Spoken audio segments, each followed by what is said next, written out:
نحمده ونصلي ونسلم على رسوله الكريم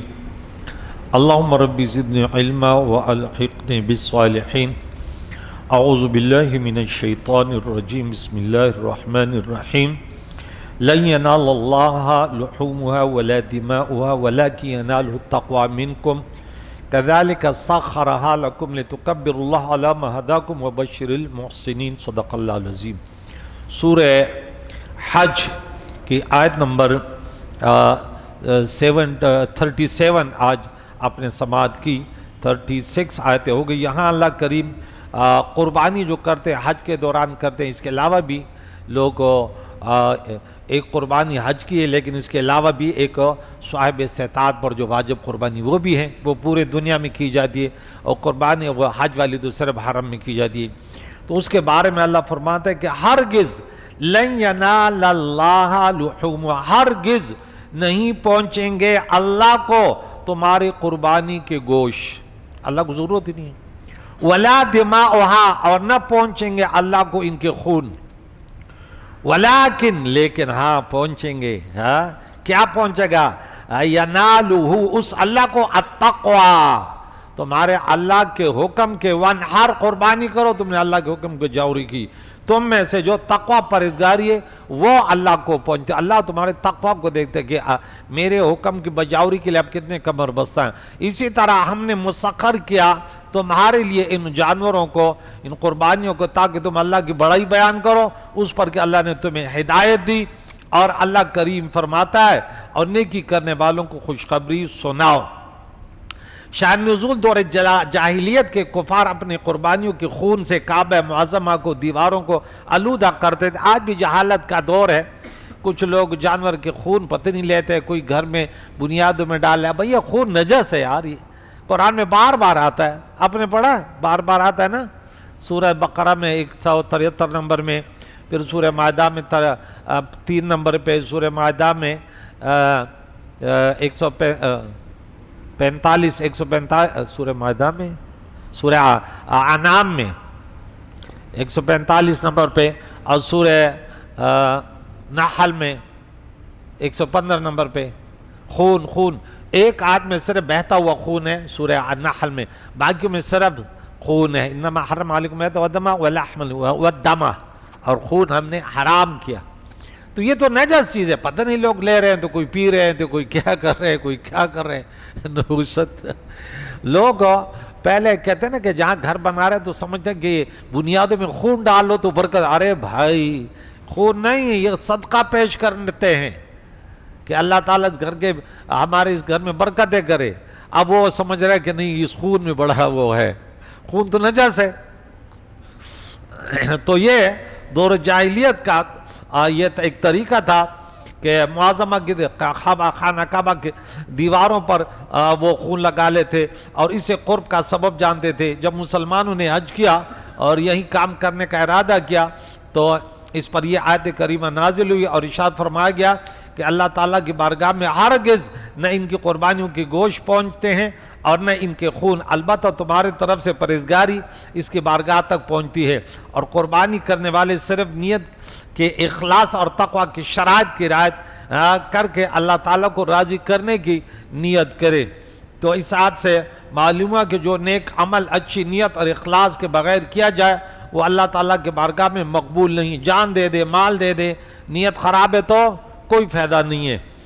انما الاعمال بالنیات، نیت و اخلاص کے متعلق امام غزالی رحمۃ اللہ علیہ فرماتے ہیں کہ اہل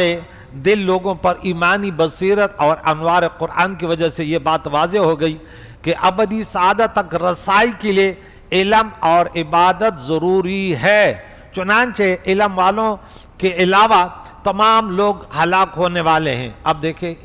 اب حدیث میں بھی ہے کہ کن عالما متعلما خادما ولا تکن خامسا فتہلک، ہلاک ہو جاؤ گے اگر نہ علماء میں سے، نہ طلباء میں سے، ان سے محبت کرنے والوں میں۔ یہاں فرماتے ہیں کہ امام غزالی فرماتے ہیں کہ علم والوں کے علاوہ کس میں یہ حوالہ یاد رکھیں، احیاء العلوم کتاب النیت والاخلاص والصدقہ، جلد نمبر 5 صفحہ 86 میں انہوں نے مرقوم کیا ہے کہ تمام لوگ ہلاک ہونے والے ہیں، علماء علم والوں کے علاوہ تمام لوگ ہلاک ہونے والے ہیں، اور عمل کرنے والوں کے علاوہ تمام علماء بھی ہلاک ہونے والے ہیں۔ اگر علم ہے عمل نہیں ہے تو علم بلا عمل کشر بلا ثمر، درخت پھل نہیں ہے۔ علم سے تو عمل ہے نا، آپ کے پاس ایک چیز کا علم ہے تو عمل نہیں کرتے کیا فائدہ؟ اچھا تو اور مخلص لوگوں کے علاوہ تمام عمل کرنے والے بھی ہلاک ہونے والے ہیں۔ پہلے تو صرف علماء بچ گئے، پھر علماء میں کون بچ گئے؟ جو عمل کرنے والے تھے، پھر عمل کرنے والے میں جو اخلاص کرنے والے ہیں، جبکہ مخلص لوگوں کو بھی بڑا خطرہ ہے، کیونکہ انہیں اپنے خاتمے اور اپنے بارے میں اللہ تعالیٰ کی خفیہ تدبیر کا علم نہیں ہے، اور نیت کے بغیر عمل محض مشقت اور اخلاص کے بغیر نیت ریاکاری ہے، اور یہ منافقت کے لیے کافی اور گناہ کے برابر ہے، جبکہ صداقت کے بغیر اخلاص جو ہے گرد و غبار کے ذرات ہیں، کیونکہ ہر وہ عمل جو اللہ تعالیٰ کے علاوہ کسی اور کے ارادے سے کیا جائے اور اس میں نیت خالص نہ ہو تو اس کے بارے میں اللہ تعالیٰ کا فرمان ہے کہ دیکھیں منافقین نے کلمہ پڑھا تھا، کلمہ تو وہی تھا کہ اللہ کے وحدانیت کی گواہی دی، حضور کی رسالت کی، لیکن اللہ نے کیا فرمایا؟ نہیں، قبول نہیں۔ کیوں؟ نیت اللہ کی رضا کی نہیں تھی، نیت تھی کہ ہمیں کوئی پیسہ مل جائے۔ آج کوئی علم حاصل کرنا ہے اور کہتے ہیں یار مفتی بنوں گا، صحیح چندے جمع کروں گا، نیکا قاضی خواہ بنوں گا، لوگوں سے تعلقات بناؤں گا، پیسہ کھاؤں گا، بریانی پیٹ بھی بڑھاؤں گا، گردن بھی بڑھاؤں گا، ماشاءاللہ ایسے لوگ بول گئے بڑا مولانا سے بولتے ہیں بڑا مولوی سے۔ میں نے بولا پیٹ اور گردن کی وجہ سے یا علم بھی بڑا تھا؟ نہیں، بولا بہت بڑا مولوی تھا۔ تو میں نے بولا تمہیں تمیز ہے؟ تیرے کو کیا پتا علم کیا ہے؟ تو نے تو بس کہہ دیا کہ اس نے بولا سبحان اللہ۔ وہ ہمارے علاقے میں میں تھا تو جاہل مولوی آیا تو بڑا جاہل، ایک نمبر کا جاہل۔ تو میرے پاس ایک تھا، وہ آیا، عام انسان تھا، بولے یار بہت بڑا مولوی آیا ہے۔ ارے میں نے بولا مجھ سے بولو کتنے پانی میں ہے، اس غریب کو تو عبارت بھی نہیں آتی، قرآن کی آیت پڑھتا ہے، وہ پڑھتے پڑھتے وہ بھی بھول جاتا ہے۔ ایسے مکار تھا، عوام کے اوپر اس نے ایک وہ روب داب ڈالا ہوا تھا۔ اچھا، 2 نمبر مولوی کا یہ بھی ایک طریقہ ہوتا ہے کہ عوام پر ذرا روب ڈالو، تاکہ یہ میرے اس میں رہے نا، دباؤ میں رہیں کہ بہت بڑا مولوی ہے۔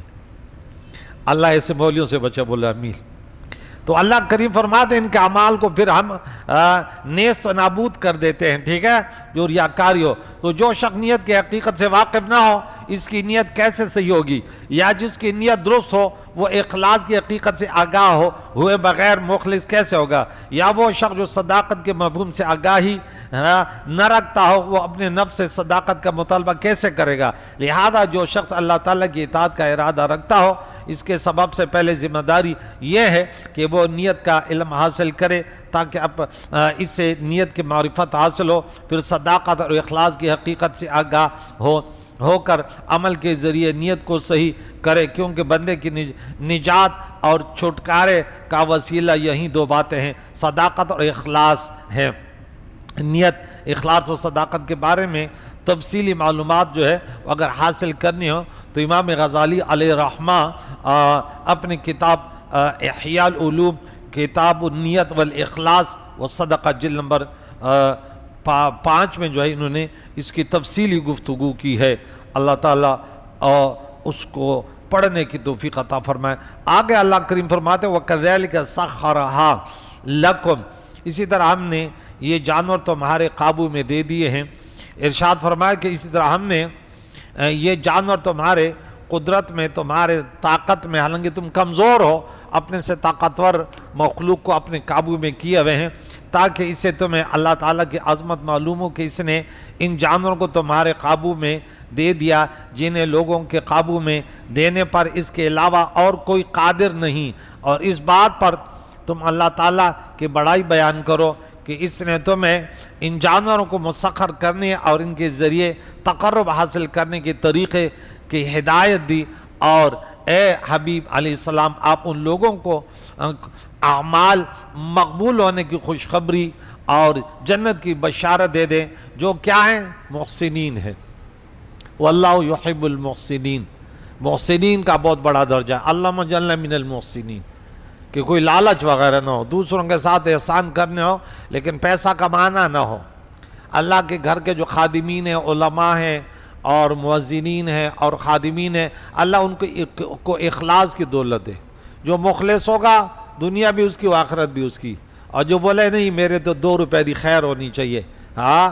پڑھانے والے، قرآن پڑھانے والے سب سے بہتر لوگ ہیں، خیرکم من تعلم القرآن وعلم، لیکن کوئی قاری ایسے پڑھاتا ہے کہ اس کو پیسے کی فکر ہے یا ریاکاری کرتا ہے، لیکن طلباء کو مطمئن، طلباء سے ان کی محبت نہیں ہے۔ ہاں، وہ زندگی بھر قرآن پڑھائے نا، طلباء کے دلوں میں ان کی محبت تک نہیں ہے، تو کیا وہ قاری کیا ہے، وہ مدرس کیا ہے؟ طلباء کو علم ملتا ہے تو مخلص علماء سے ملتا ہے، کہ اگر عالم دین مخلص نہیں ہے، طالب علم کی دل میں اتنی نفرتیں پیدا ہوتی، بولے کم ہمیں کیا سکھائی انہوں نے، ہاں، نمازی تک نہیں بنایا۔ وہ تو دیکھتے ہیں نا کہ یہ قاری صاحب ہے یا مدرس صاحب ہے یا شیخ القرآن ہے، شیخ الحدیث ہے، ہمیں کتنے توجہ کے ساتھ پڑھاتے ہیں، اپنے بیٹوں کی طرح دیکھتا ہے، یا ہم سے جو ہے نا اپنے پاؤں اور وغیرہ، میں تو کہتا ہوں اپنی گردن دبا دے، بدبخت کہیں کا۔ تو بچوں سے خدمت کرتا ہے، بچے خود ایسا مولوی ہو کہ بچے خود یہ تڑپ رکھے کاش ہمیں موقع ملے اپنے استاد کی خدمت کرے، لیکن بچے خود وہ بولے یار یہ تو بس پریشان کیا، پانی لے آنا، بریانی لے آنا، 10 روپے جمع کرو تاکہ پارٹی کریں، یہ کون سا ملا جی ہے؟ بچوں کو پریشان کیا ہے، کل 10 روپے لے آنا، بریانی کھائیں گے، مولوی صاحب تو بھی تو 10 روپے دے دینا ساتھ، نہیں میں تو ویسے تمہارے برکت کے لیے کھاؤں گا۔ وہ کو ملا کے لطیفہ میں سنا دو نا، جو بھی چیز آتا تھا پیٹو مولوی تھا کھا لیتا تھا، بولا بچوں میں نے کھا لیا جیسے تم نے کھا لیا۔ بعض مساجد میں تو ایسے بدبخت امام اور مؤذن اور خادم ہوتے ہیں کہ جو مسجد میں لوگ کا صدقہ بھیجتے نا، اس پر بھی ان کی لڑائیاں ہوتی ہے، اللہ معاف کرے ہمیں۔ بھائی یہ تو جائز تو ہے لیکن بہتر تو نہیں ہے نا، اب صدقے آ رہے ہیں اور تم لوگ جو ہے نا، میں نے باقاعدہ دیکھے ہیں، باقاعدہ لڑائیاں شکایت دی، بولے بھائی یہ کہتے ہیں میں نے وہاں فاتحہ دیا تھا تو کھانا ان کے گھر چل، انا للہ، اور یہ پتہ نہیں کون سے مولوی ہے، ہاں، کہ لوگوں کے صدقے کے انتظار میں۔ میرا خادم کہتے ہیں صحیح جب سے آپ آئے نا تو اب مسجد میں کھانے ہی کم آتے ہیں۔ میں نے بولا بھائی میں یہ شوق دلاتا ہی نہیں ہوں، ہمیں اللہ اچھا دے رہا ہے کیوں کھانے کھائے بھائی، اگر کسی نے دے دیا آپ کھا لیں، اچھا ناجائز نہیں ہے لیکن اس کے لیے کم از کم انتظار تو نہیں کرو بھائی، اپنا کھانا اپنا ہوتا ہے بھائی، اب پتہ نہیں کس کے گھر سے ہے، حرام خور کے گھر سے ہے، سود خور کے گھر سے ہے، تمہیں کیا پتہ ہے؟ اللہ بچائے، بے نمازیوں کے گھروں کا کھانا آ گیا، اللہ بچائے۔ تو اس سے بچوں پر بڑا اثر پھر پڑتا ہے۔ تو بہرحال وہ مولوی کھاتے کھاتے ایک دن جو نہانے چلے گئے تھے، نہانے جیسے چلے گئے تو وہ مولانا صاحب تو تیرنا تو اس کو آتا نہیں تھا، ورزش تو کرتا نہیں تھا، تو بھائی وہ ڈوبنے لگا پانی میں نا، اب وہ پکار رہے بچوں بچاؤ بچاؤ، بولا استاد جی آپ ڈوب گئے جیسے ہم ڈوب گئے۔ وہ بھی تو غصے میں تھے کہ روزانہ تو کھانا کھا لیتا ہے اور ہمیں کہتے جیسے میں نے کھا لیا بچہ جیسے تم نے کھا لیا، وہ بھی بڑے غصے میں تھے، بولا استاد جی تو ڈوب گیا جیسے ہم ڈوب گئے، ہم تو ڈوبے صنم تجھے لے کر۔ ایک حکایت آپ کو بتا دوں حج کے متعلق، مالک بن دینار رحمہ اللہ فرماتے ہیں میں مکہ مکرمہ کی طرف نکلا تو راستے میں ایک نوجوان کو دیکھا جس کا معمول یہ تھا کہ رات کے وقت اپنے چہرے کو آسمان کی طرف اٹھا کر کہتا تھا اے وہ ذات جو نیکیوں سے راضی ہوتی ہیں اور بندوں کے گناہ اسے کوئی نقصان نہیں دیتے۔ اللہ تعالیٰ کو کوئی کسی کی بندگی فائدہ نہیں دیتی اور گناہوں سے اللہ کو نقصان نہیں ہوتا، یہ عقیدہ رکھو۔ مجھے ان اعمال کی توفیق دے جن سے تو راضی ہو جائے، یہ دعا کرتا ہے، یا اللہ مجھے ان اعمال کی توفیق عطا فرما جس سے تو راضی ہو جائے، اور میرے ان اعمال کو بخش دے جن سے تیرا کوئی نقصان نہیں ہوتا۔ یا اللہ میں نے بڑے گناہ کیے، تیرا تو کوئی نقصان تو نہیں ہوا نا، یا اللہ مجھے معاف کر دے۔ اللہ نے تو وعدہ کیا۔ آج ہم نے تراویح میں کون سی رکعت چل رہی تھی، 8ویں رکعت میں